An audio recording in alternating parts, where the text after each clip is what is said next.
ช่องเบิ่งคิดว่าสร้างโมเมนต์เนาะค่อยก็งงคือกันอีใส่สางเมื่อแล้วข่อยเห็นคือรับล่อคิดว่าเพิ่นมามันตกใจคิดว่าเพิ่นมาช่องเบิ่งงานเพิ่นข่อยเห็นส่งอันนั้นสร้างว่าเห็นเมื่อแล้วเห็นแล้วก็ถามเจ้าว่า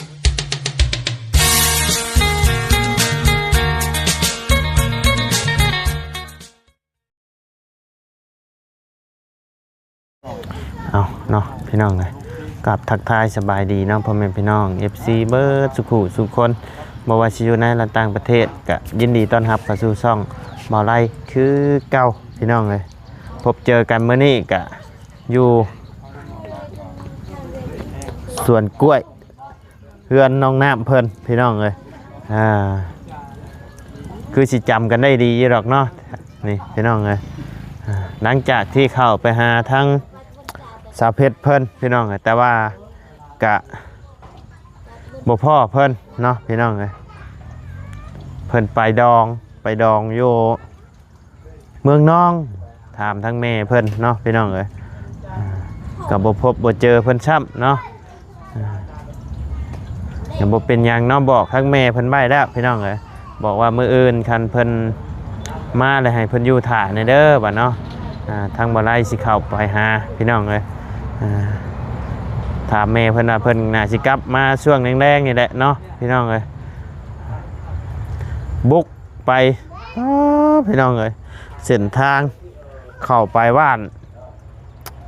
นนี่อย่างเนาะบ้านในจุกรูวะบ้านจุกรูบ้านจุกรูพี่น้องเลยจุกรูนี่อยู่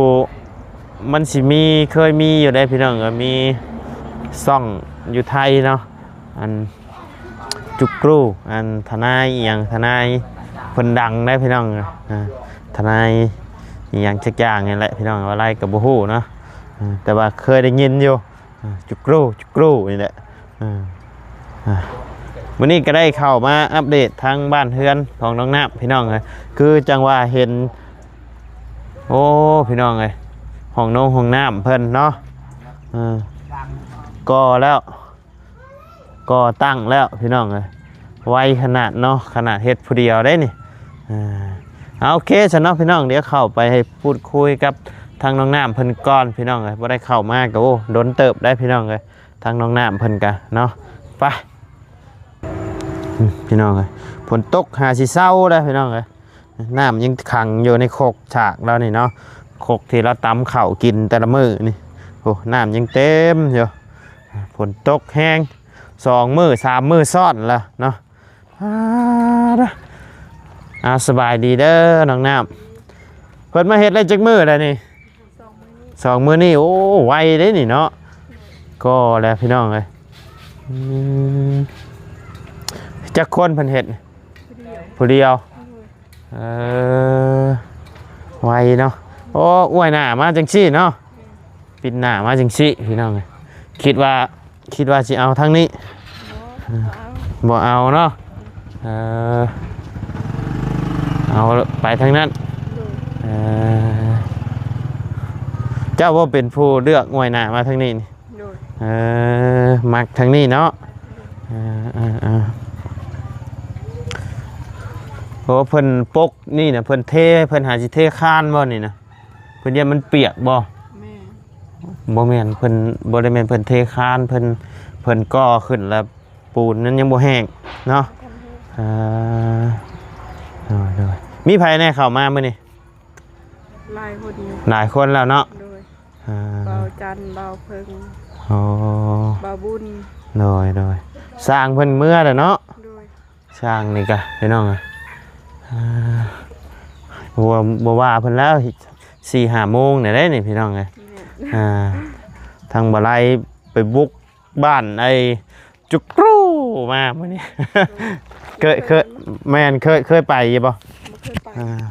เคยได้ยินเนาะบ้านนี่ยังเนาะบ้านนี่ยังเนี่ยบ้านไงมีบ้านไอ้มันเกิดจิกกระไรใช่ไหมบ้านกุ๊กบ้านกุ๊กหรือบ้านจุกกู้บ้านกุ๊กบ้านกุ๊ก โดย อ๋อวันกุ๊ บ่ ก แม่น กู้ ว่าจุกรู ว่าจุกกรู บ่แม่นว่าจุกรู กุ๊กกู้เนาะ เนอะ อ๋อวันกุ๊กกู้พี่น้องเอ้ยแล้วก็มีบ้านอีหยังเนาะเทิงขึ้นไปนะบ้านอีหยังอีก มันเทิงอยู่บ้าน เทิงบ้านไอ้กุ๊กกู้ วิลเซ็งบ่บ้านนาซิง แม่นเพิ่นว่ามีหลายบ้านอยู่แต่ว่าเข้าไปแล้วโอ้พี่น้องเอ้ยบ้านเฮือนชานเพิ่นนี่มีตารางใหญ่ๆเนาะ แม่ มีแต่บ้านหลังใหญ่ๆพี่น้องเอ้ยแถวนะจนบ่กล้าทายพี่น้องเอ้ย เขาขายกล้วยไข่หยัง โดย เขา เพิ่นมีแต่สวนกล้วยแล้วพี่น้องเอ้ยสวนกล้วยหลายสวนกล้วยสวน สวนกล้วยสวนยางมีแต่งาม สวนกล้วย อ สวนยางสวนมันเดี๋ยวเบิ่งไอ้หัวไอ้สวนยางเพิ่นน่ะก็กลัวฮอดหัวเฮือนบ่ไล่พี่น้องเอ้ย เออจนบ่กล้าเข้าไปเนาะถือว่าบ้านหลังใหญ่มีบ้านคนรวยหลายพี่น้องเอ้ยแถวนั้นเนาะก็เลยบ่ได้ถ่ายอัปเดตให้พ่อแม่พี่น้องได้เบิ่งซ้ำพี่น้องเอ้ย อืม เฮาก็บ่เคยเข้าไปจักเทื่อเส้นทางเส้นนั้นพี่น้องเอ้ย ว้าวโหดขนาดพี่น้องเอ้ยมีแต่ขี้ตมทางเข้าฮะคันฝนตกไอ้คักๆนี่แบบไปบ่ได้เลย แม่ ยังขนาดฝนตกล่ามมือนี่ก็รถบบุญไปจนบ่อยากได้ บุกขนาด มัน พี่น้อง ยากเว้ย ไปหาคนกินข้าวแรงกันยังมื้อนี่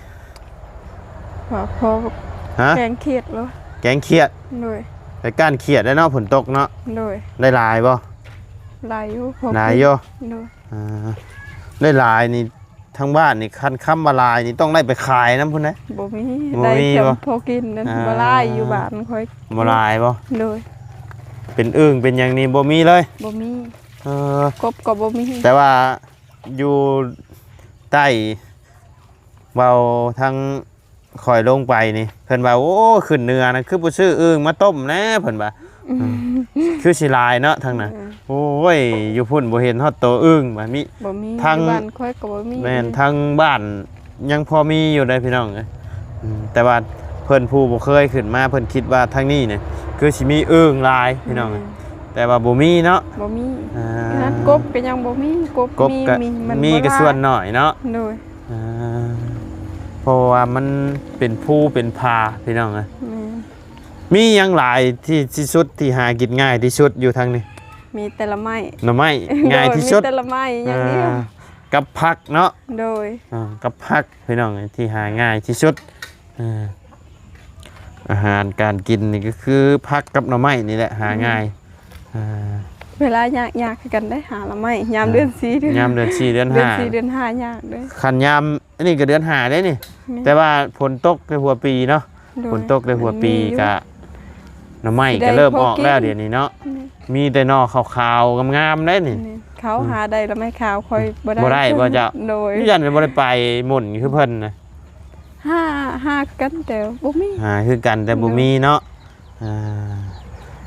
ยันเพิ่นบัดบุขุดคักแน่เจ้าบัดไปหาเลาะ คือกัน โตมัน ไป โผล่ หา ขึ้นมาชื่อว่า กันขุดคือเขา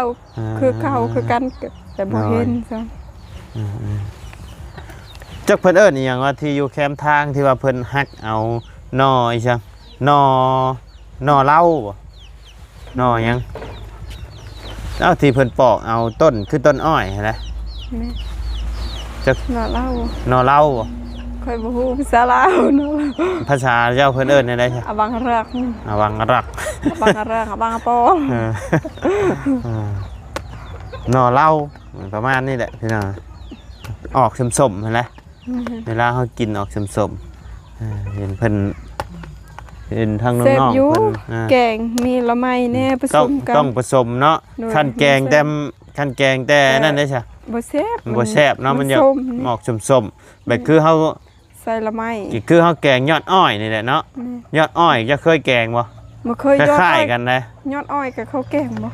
แกงคือกันแบบเกลียวกันแหละกับหน่อนี่นะ โดย ยอดอ้อยนะ โดย เคยแกงคือกันแต่ว่ามันส้ม บ่เคยบ่เคย ขั้นแกงแบบว่าผสมกับหน่อมงหน่อไม้นี่ได้อยู่ โดย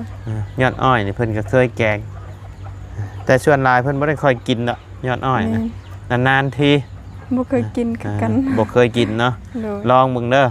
แซ่บคือกัน อ้อยก็บ่มีสิลอง อ้อยก็บ่มีเนาะ โดย มีแต่คันออกมาก็ปล่อยให้ขึ้นเป็นบ้องแล้วก็ตัดไอ้ปอกหย่ำกินเนาะ โดย ปลาหวานนั่นน่ะอยู่ทางบ้านนี่ทางเขตข่อยในชวนลายเพิ่นสิปลูกอ้อย โดย ปลูกอ้อยปลูกมัน แต่ว่าทางนี้นี่ชวนลายที่เห็นกล้วยมัน แม่ ยางพาราอะไรก็ต้นไม้วิกเนาะ แม่ หลายทางนี้พี่น้องเอ้ยเพราะว่ามันเบียดเพิ่นรับประมูลเบิดเนาะแถวนั้นเนาะจีนเพิ่นรับประมูลเฮ็ดเบิดพี่น้อง มีแต่บ้านซุมค่อยนี่แหละบ่มี อ่า บ้านซุมค่อยบ้านพลองบ้านนี้ยังอยู่ลุมพุนมีแต่ไม่มีจีน อ่า ถ้าบ้านค่อยบ่มีแต่ส่วนมัน อันนี้คือส่วนของไอ้เบ็ดคนในบ้านเบิดเลยบ่นี่นะ แม่ เบ็ดจีนยังบ่ได้เอาบ่ ยังบ่ทันเอา ยังเป็นของเฮาอยู่เนาะ โดย จักปีแล้วสิเป็นของจีนเนาะ ยังบ่ฮู้ อ่า จักปีได้ น้อย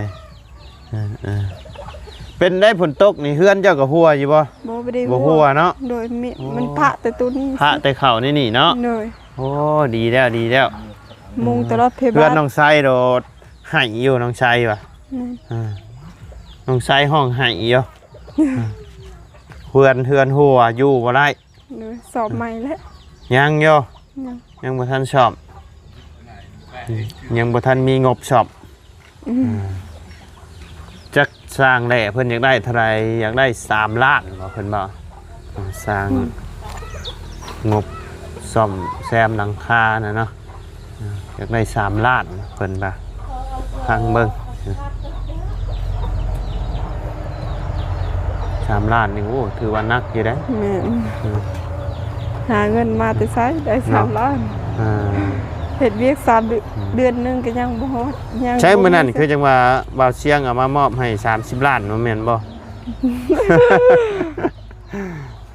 อ๋อ เบิกได้30 ล้านไปซื้อรถขี่เลย ซื้อรถขี่เลย โดย เจ้าขี่ซื้อรถยังอะนะ รถจักร รถจักร โดย เอ เป็นมี30 ล้าน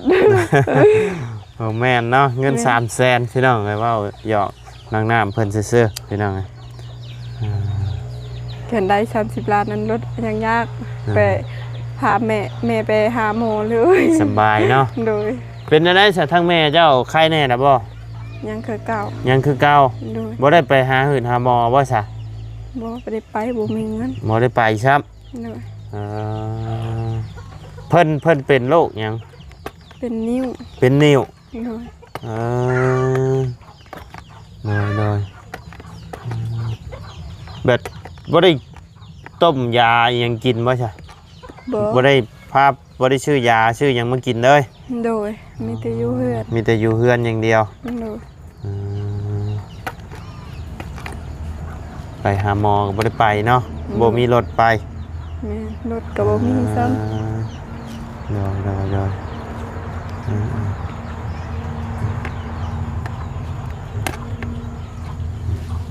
เอ้าทั้งช่างยังบ่ทันเมื่อบ่ เมื่อแล้วซ้ำ เมื่อแล้วบ่เอาบ่แม่นบ่ บ่แม่นเนาะสบายดีเด้อคิดว่าสร้างเพิ่นบ่แม่นเนาะอ๋อเห็นไอ้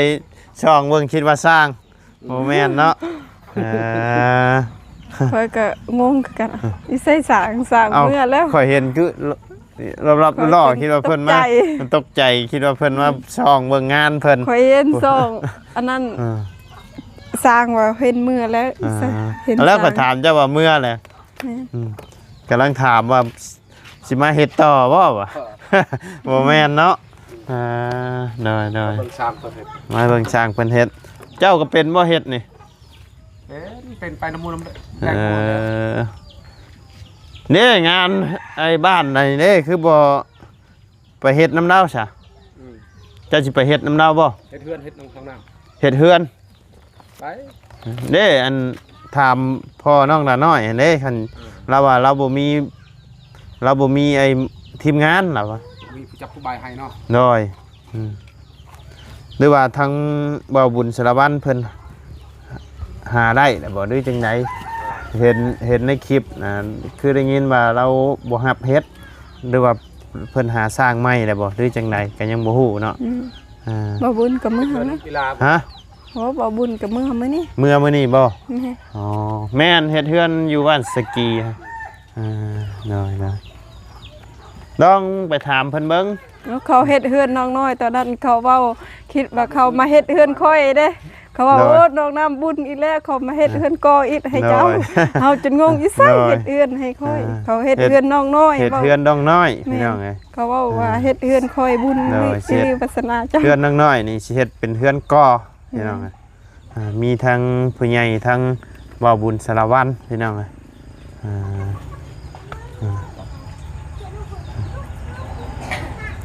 ยเคยหับงานไอ้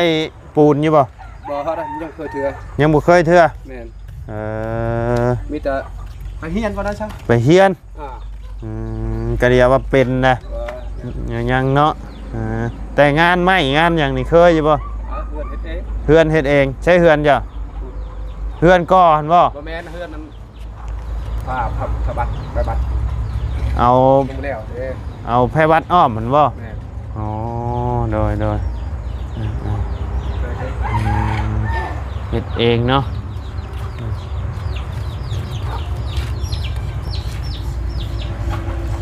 โอ้บ่บุญเพิ่นเดินทางมื้อนี้เนาะ โดย อ๋อ บ่บุญ มั บ่ นยัง จัน บ่ บ่เพิ่ง ยังบ่ได้โทรหาเพิ่นเลยพี่น้องเอ้ยได้ยินเพิ่นว่าอยู่ว่าหักบ่ฮู้ว่าเพิ่นลงหรือยังตอนนี้เพิ่นลงแล้วบ่เพิ่นเข้ามาแล้วเพิ่นว่าเพิ่นสิลงเลยบ่ แม่นเพิ่นเข้ามาว่าเพิ่นว่าสิมื้อนี้แหละ อ๋อโดยเนาะของน้องของน้ำทั้งน้องน้ำเพิ่นก็เริ่มลงมืออื่นมือฮื้อนี่ก็จะว่าได้ใช้แล้วนี่เนาะ แม่น อ่า ได้ใส่และสบายไปได้ สบายแล้วบัดนี้ นะ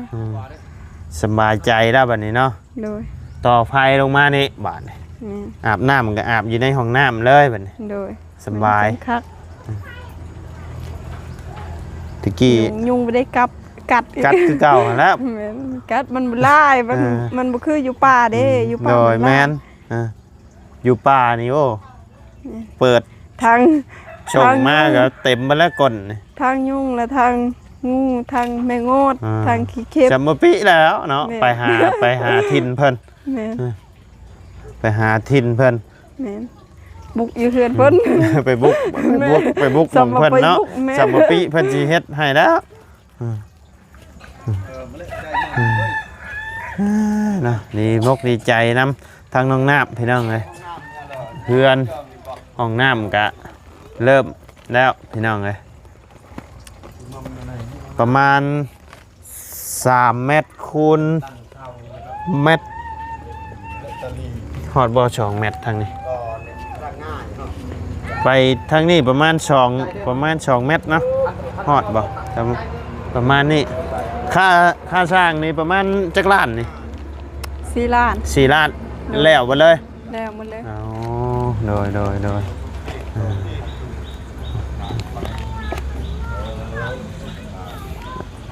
ซะน้องน้ำขนมเด้อ ขอบใจเด้อ เอาชื่อมาฝากกล่องงามขนมนี่เนาะแต่บ่ฮู้ว่ารสชาติสิแซ่บหรือบ่เคยกินอยู่บ่ ยังบ่เคยกินเด็ดนี้ โอเคชาค่อยสิได้กลับปะแล้วบัดนี้เด้อ กินข้าวกินน้ำก่อน แล้วมื้อหน้าจังสิมากินน้ำเด้อ โดย มื้อนี้ยาและขอบใจหลายๆเนาะ โดย สิได้ไปหาทางประตูอาเรียอีกก่อนพี่น้องเลยกับบ่ได้เข้าไปหาทางประตูเพิ่นก็โดนหลายมื้อเติบเมื่อวานนี้ว่าสิถ่ายก็ฝนตกพี่น้องเลยถ่ายบ่ได้ช้ำมาฮอดออกจากบ้านห้วยเยิงแล้วก็มานี่ก็ฝนตกเลยพี่น้องเอ้ยออกจากเพื่อนน้องชัยมาฝนตกถ่ายยังบ่ได้เลยตกแห้งขนาดวานนี่อยู่นี่ฝนตกแห้งบ่อยู่นี่กินนี่ กินบ่ได้แห้งเมื่อวาน บ่แห้งเน นี้ อะ แห้ง อ๋อเมื่อวานนี่แห้งพี่น้องเลยโอเคจ้ะป้าเด้อ โดยสบายดี เด้อมาพอไหมเนี่ย